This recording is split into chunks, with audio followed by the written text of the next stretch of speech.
नरमीन बेटा। अब्बा की फौरी ज़बान से बामुश्किल लफ्ज़ अदा हुए थे। इन्हें सूप पिलाते साथ साथ टिश्यू से इनका मुंह साफ करते हुए वो वहीं गुम हो गई थी। बुद्ध बनी वो यकटक अपने बाप को देख रही थी। वक्त ठहर गया था या नहीं, लेकिन वो और इसका दिल जैसे ठहर गए थे। क्या कहा अब्बा, क्या कहा अभी आपने? बेटी कहा मुझे। इसका हलक आंसुओं से भर गया था। अल्फाज को यकजा करके अदा करने में इसे बहुत वक्त लगा था। ज़िंदगी के इन 40 सालों में कितनी मर्तबा ऐसा हुआ होगा कि उन्होंने इसे कभी बेटी, बेटा या बिटिया जैसे किसी कलमे मोहब्बत से नवाजा होगा। सारी हयाती की खंगाल में इसे कोई एक पल भी ऐसा याद नहीं आया था जब उन्होंने इसे बेटी कहा हो। आता भी तो कैसे, ऐसा कोई पल गुजरा ही कहाँ था, न उसके बचपन में, न लड़कपन में और न जवानी में। सूप के प्यालों को कपकपाते हाथों से एक तरफ रखकर वो बाहर चली गई। सुनकर भी इसे अपने कानों पर यकीन नहीं आ रहा था। वो अम्मा को बताना चाहती थी, वो रोना चाहती थी। इसकी ज़िंदगी भर की उदासी अब ख़त्म होने वाली थी। इस खुशी में वो थोड़ा और उदास होना चाहती थी। नरमीन बिटिया, अब्बा की आवाज़ इसके कानों में गूंज रही थी। अब्बा जो इसके लाड के अब्बी थे, वो इसे अपनी बेटी ही नहीं मानते थे, वो इससे नफ़रत करते थे। वो तो इसे बहुत प्यारे थे, लेकिन वो इन्हें कभी भी प्यारी नहीं रही थी। वो इनकी तरफ से हर तरह के लाड से हमेशा महरूम ही रही थी।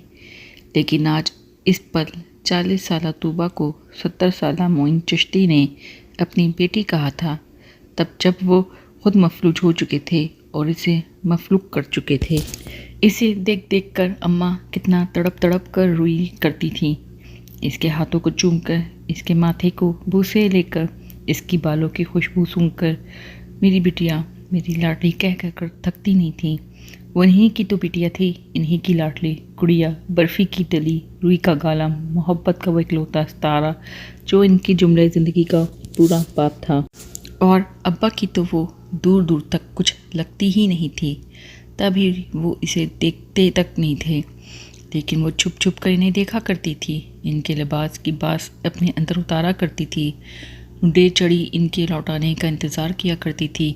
चोरी छुपे इनके जूते पॉलिश करती, इनके वज़ू के लोटे को पानी से भर भर कर रखा करती थी।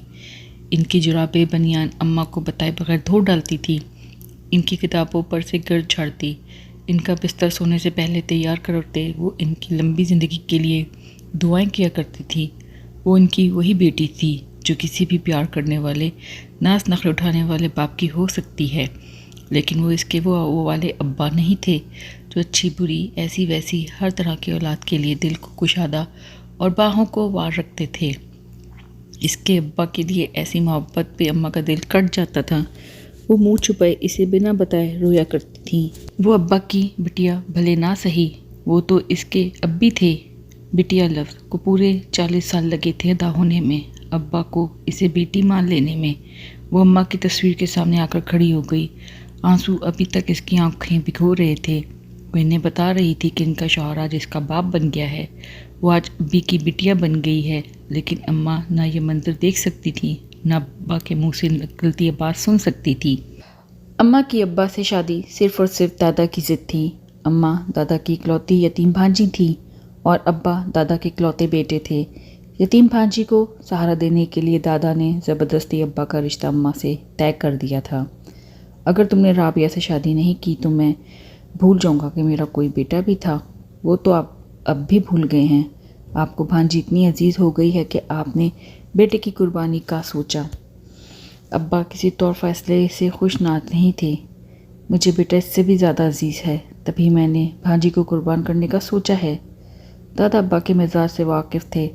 इनके साथ किसी साबिर औरत का ही गुजारा मुमकिन था और अम्मा से ज़्यादा साबिर लड़की इनकी नज़रों में कोई नहीं थी।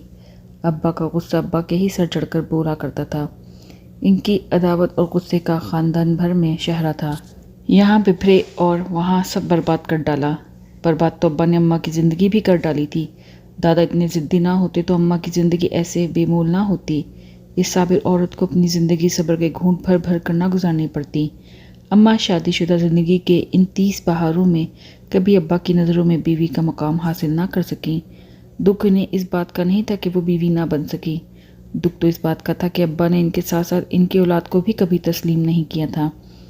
अम्मा ने नरमीन के वजूद की अपनी कोख में मौजूदगी को अकेले ही सहा था, अकेले ही खुशी मनाई, अकेली रोई, अकेली हंसी, सारा दर्द अकेले ही सहा था। वो खालिस्तन इनकी औलाद ठहराई गई थी, जिससे अब्बा का करीब का होकर भी कोई दूर दूर तक कोई ताल्लुक़ ना था। जब नरमीन पैदा हुई तो अब्बा को एक खसूसी तो क्या उमूमी सी भी खुशी नहीं हुई थी। उन्होंने बेटी की तरफ नज़र भर कर तो क्या एक नज़र उठाकर भी नहीं देखा था। वो हर इस जगह से उठकर चले जाते थे जहां अम्मा नरमीन को लेकर बैठती। इसीलिए नरमीन की पैदाइश से ही उन्होंने अपना कमरा अलग कर लिया था। वो इसके वजूद से बिल्कुल इसी तरह भागते थे जैसे अम्मा के वजूद से। इतना सब काबिल कबूल हो जाता अगर इस रोज़ अब्बा अम्मा को वो सब ना कह देते, जो शरीफ तो क्या कोई बदकिरदार औरत भी सुनना गवारा नहीं कर सकती थी। ये कहीं से भी मेरी औलाद नहीं है, न जाने किसकी निशानी तुम मेरे सर पर डाल रही हो। अम्मा के लिए शादीशुदा ज़िंदगी के 2 सालों की तजलील एक तरफ थी और ये तजलील एक तरफ थी। अब्बा ने ढके छुपे अल्फाज में इन्हें बदकिरदार नहीं कहा था, साफ साफ कहा था। बदकिरदार होने की गाली नहीं दी थी, तमाचा दे मारा था। तोहमत ऐसा नासूर है जो किरदार वालों को दीमक की तरह चाट जाता है। अम्मा ने एक नज़र नरमीन को देखा और दूसरी नज़र मोइनुद्दीन चिश्ती को। नरमीन जो बनी बनाई अब्बा की ही परछाई थी, लेकिन वो नसीब अपनी माँ का चुरा लाई थी। वो माँ जो इसके बाप के हाथों खुद ठुकरा दी गई थी, तो वो कैसे अपनाई जाती। ये खून तो आपका ही है मोइनुद्दीन साहब, दुआ करती हूँ आपके खून में आपका असर ना हो, वरना आपका बुढ़ापा कौन देखेगा। अम्मा औलाद को मिलने मिलाने वाली गाली पर बिलबिला उठी थी। दुआ थी या बद्दुआ, वो ख़ुद को देने से रोक नहीं सकी थी। फिर अब्बा ने भरी महफिल में इसे ठुकराने लगे और सारी ज़िंदगी ठुकराते ही रहे। कहाँ से लगती है ये मेरी औलाद, मैं तो इसे अपनी बेटी मानता ही नहीं। दादा तो रहे नहीं थे, ख़ानदान के बाकी बुज़ुर्ग अब्बा की ज़ुबान बंदी के लिए हाथ जोड़ जोड़ के मिन्नतें कर कर के थक जा चुके थे, लेकिन अब्बा कहाँ किसी की मान सकते थे। पता नहीं वो अम्मा से बदला ले रहे थे या दादा अब्बा से। हम सब की ज़िंदगियाँ जहन्नुम बनाकर वो अपनी जन्नत में खुश थे। अम्मा से इनकी शादी हो जाना ऐसा गुनाह था जिसकी माफ़ी देने के लिए वो तैयार नहीं थे। नरमीन की सहेलियाँ अब्बा को देखकर कहती, तुम्हारी मूछें लगा दो तो तुम अपने अब्बा का रूप धार लोगी, हो बहू इनकी तस्वीर हो। और उदासी इसके अंदर और भी घर कर लेती थी और वो अम्मा से छुप कर रोया करती थी। लेकिन अम्मा को भी ना जाने कौन सा तसल्लुम था कि वो फ़ौरन जान जाती कि वो रोई है। बीवियों को तो लाखों मर्तबाओं में रिखते हैं, लेकिन औलाद तो आंखों का नूर होती है। कैसा बाप है जिसने औलाद को भी कुछ न जाना, पूरे हक से तस्लीम ना करता, आधी ज़ुबान से ही कर लेता। ख़ानदान के बुज़ुर्ग इज़हार ख्याल करते रहते थे। अम्मा भराई आँखों को चादर के पल्लू से पोंछ कर रगड़ देती। इसकी शादी भी अम्मा ने खुद तय की थी।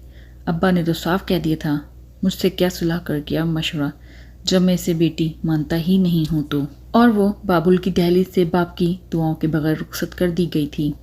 अम्मा तो जैसे इसकी रुखसती के इंतज़ार में थी कि खुद एक दिन भर न लगाया रुखसत होने में, और इसने पहली बार अब्बा को खामोश देखा था।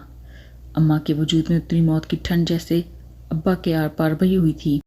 इनका वजूद मुंजमद कर डाला था और वो वक्त के साथ अकेले और बीमार पड़ गए थे। क्या हम अब्बा के पास जाकर नहीं रह सकते? इसने अपने शौहर से पूछा था। तुम ऐसे बात कर रही हो जैसे कि तुम बेटी नहीं हो। वो हैरान हुआ था। इनके ना मानने से क्या होता है, हूँ तो मैं इनकी बेटी ही। कैसे प्यारे दिल की थी वो लड़की। फिर वो अब्बा की तन्हाई के ख्याल से इनसे इजाज़त लिए बिना इनके पास रहने लगी थी। वो इससे मुखातिब होने लगे थे, चाहे ज़रूरत के तहत ही सही। इसे बुला लेते थे, भले काम करवाने के लिए ही सही। नरमीन के लिए तो जैसे ये भी बहुत था। वो अब्बा के कहे बिना इनके सारे काम कर देती थी, बिल्कुल वैसे ही जैसे इसकी माँ किया करती थी। अब्बा ये देखकर और भी खामोश हो जाते थे। वो इनके सामने खाना रखती तो खाना ठंडा पड़ जाता था, مگر ان کی سوچ جیسے کسی مقام پہ نہ رکتی تھی۔ وہ ان کے کپڑے استری کر کے دینے جاتی تو وہ ہاتھ بڑھانا بھول جاتے تھے، بس کپڑوں کو اور سے دیکھے جاتے۔ تمہارے ابا اپنی ساری زندگی کی زیادتیوں پر پچھتا رہے ہیں۔ مورس نے جیسے اس کی مشکل آسان کر دی تھی۔ تو کہہ کیوں نہیں دیتے؟ بس ایک بار کہہ دیں، میں سب بھول کر ان کے گلے سے لگ جاؤں گی۔ کہنا اتنا آسان نہیں ہوتا نرمین، اور کرنا اس سے بھی زیادہ مشکل ہوتا ہے۔ انا مرد کی ہو یا عورت کی، مٹی سے بنی سراہی نہیں ہوتی کہ ایک جھٹکے سے ٹوٹ جاتی ہے۔ اتنے سالوں کا خلا ہے، اتنی جلدی پار نہیں ہوگا۔ ان کی انا آڑے آ رہی ہے۔ اس نے آہ سی بھری، وہ سسکنے لگی تھی۔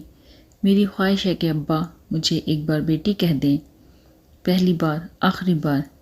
ابا نے اتنے سال ایسے ہی گزار دیے، لیکن کبھی کچھ نہیں کہا، کوئی حرف ندامت یا اظہار محبت، کچھ بھی نہیں۔ کیا باپ کا دل ایسا پتھر بھی ہو سکتا ہے جس پر اولاد کی محبت قطرہ قطرہ گرے اور پھر بھی وہ موم نہ ہو؟ کیا میری محبت میں اتنی بھی طاقت نہیں کہ وہ میرے باپ کے دل کو میرے لیے کشادہ کر سکے؟ وہ آگے بڑھ کر مجھے سینے سے لگا لیں۔ وہ اپنے حقیقی باپ کو حقیقی طور پر جاننے کے لیے تڑپ ہی تو رہی تھی۔ پھر انہیں فالج کا اٹیک ہوا تو وہ بستر سے لگ گئے۔ ان کا دایاں حصہ بالکل مفلوج ہو کر رہ گیا تھا۔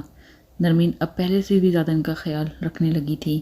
وہ نم آنکھوں سے بس اسی خدمت گزار ماں کی خدمت گزار بیٹی کو تکتے رہتے، مگر کہتے کچھ بھی نہیں تھے۔ نرمین ان کی آنکھوں کی نمی سے سمجھ جاتی تھی کہ وہ کیا کہنا چاہتے ہیں۔ بس وہ ایک بار ان کے منہ سے اپنے لیے ان کی بیٹی ہونے کا اعزاز حاصل کرنا چاہتی تھی۔ وہ اعزاز اسے مل چکا تھا۔ اس نے ماں کی تصویر کے سامنے آنسو بہاتے ہوئے مسکراتے ہوئے کہا، اور ابا نے آج اتنے برسوں میں پہلی بار مجھے بیٹی مانا ہے، بیٹی کہا ہے۔ آپ ٹھیک کہتی تھیں اماں، خون میں بہت کشش ہوتی ہے، یہ خونی رشتوں کو کھینچ کھانچ کر سینے سے لگا دیتی ہے۔ یہ موتیوں کی وہ لڑی ہوتی ہے جو ٹوٹ کر بھی نہیں بگڑتی، بگڑتی ہے تو پھر سے جڑ جاتی ہے۔ والدین سے محبت کرنا، ان کی خدمت کرنا ہم پر فرض ہے، وہ چاہے کیسا بھی سلوک کریں ہمارے ساتھ، ہمیں بدلے میں اف بھی نہیں کرنا چاہیے۔ باپ کا دل بھی ماں کی طرح دل کی طرح ہی موم ہو جاتا ہے۔ اماں بس کبھی کبھی انا اس موم کو پتھر بنا دیتی ہیں۔ میری قطرہ قطرہ محبت نے ابی کے دل کو پگھلا دیا ہے۔ اب میں ان کے سینے پر سر رکھ کر اپنے سارے غم کہہ دوں گی۔ وہ میری پیشانی چوم لیں گے اور میں بھول جاؤں گی کہ میرا ان کا ماضی کیا رہا ہے۔